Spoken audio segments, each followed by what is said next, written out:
رتی گلی۔ کہتے ہیں محبت اور خوبصورتی سے دلوں کو تسخیر کیا جا سکتا ہے۔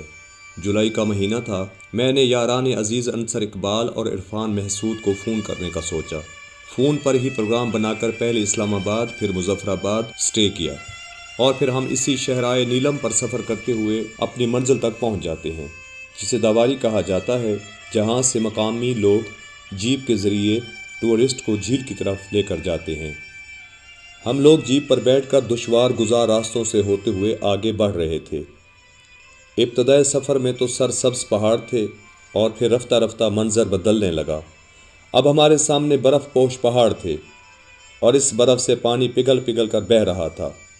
کہیں کہیں ٹورسٹ روڈ کے ایک جانب بیٹھ کر پکنک منا رہے تھے اور برف اور پانی کے بیچوں بیچ بیٹھ کر لطف اندوز ہو رہے تھے۔ پانی کے کنارے حد نظر تک خوبصورت مختلف رنگوں کے پتھر تھے، جنہیں بہتے پانیوں نے ملائم کر کے ان کے رنگوں کو اجال دیا تھا۔ ان پتھروں میں خوبصورت دھاریاں بنی ہوئی تھیں۔ میں نے سوچا دریا اور سمندر بھی وقت اور زمانے کی طرح ہوتے ہیں۔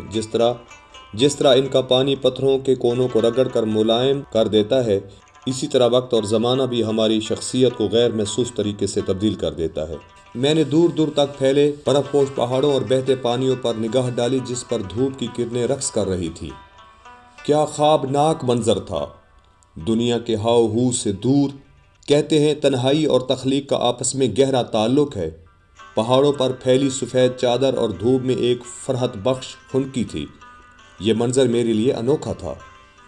گلیشیئر کا دور دور تک ایک سمندر تھا۔ جھیل سے 2 کلومیٹر پہلے ہماری گاڑی ایک جھٹکے سے رک گئی۔ ہم سب گاڑی سے باہر نکلے۔ ہمارے پیچھے والی گاڑی بھی آ کر رک گئی۔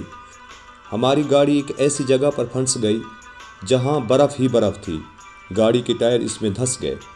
ہم نے ٹائر کے آگے پیچھے برف کو ہٹانے کی کوشش کی، لیکن تمام تر کوشش کے باوجود گاڑی آگے نہ بڑھ سکی۔ آخرکار ذہن میں ایک نیا خیال آیا کہ کیوں نہ ہم گاڑی کے آگے کی بجائے پیچھے کی طرف دھکا لگائیں۔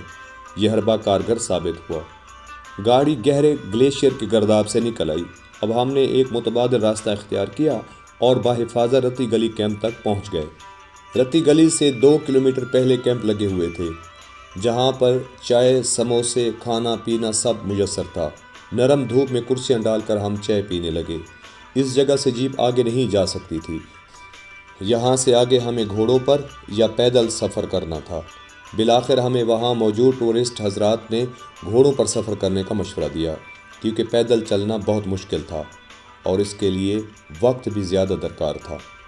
لہٰذا ہم نے 3 گھوڑے لیے اور رتی گلی کے لیے روانہ ہو گئے۔ چلتے چلتے اب ہم رتی گلی تک پہنچ چکے تھے، جو دور سے ہی ہمیں خوش آمدید کہہ رہی تھی، جہاں برف سے ڈھکے پہاڑوں میں ایک خوبصورت جھیل ہماری منتظر تھی۔ اس کو دیکھتے ہی ہم اس کی خوبصورتی کے سحر میں گرفتار اس کے پاس پہنچ چکے تھے۔ میں سوچنے لگا، واقعی ہی محبت اور خوبصورتی سے دلوں کو تسخیر کیا جا سکتا ہے۔ یہ جھیل سطح سمندر سے 12,000 فٹ کی بلندی پر واقع ہے۔ پاکستان کے شمالی علاقہ جات میں رتی گلی خوبصورتی میں اپنا مقام رکھتی ہے۔ یہاں کے برف پوش پہاڑ اور سرسبز چراگاہیں ہمارا دامن دل اپنی طرف کھینچتی ہیں۔ یوں یہاں کا بنیادی تعارف ایک حسین اور دلکش خطے کا ہے۔ زندگی کے سفر میں کچھ منظر ایسے ہوتے ہیں جو سب سے منفرد ہوتے ہیں، سب سے الگ، سب سے جدا۔ ایسی ہی ایک خوش رنگ منظر رتی گلی کا تھا۔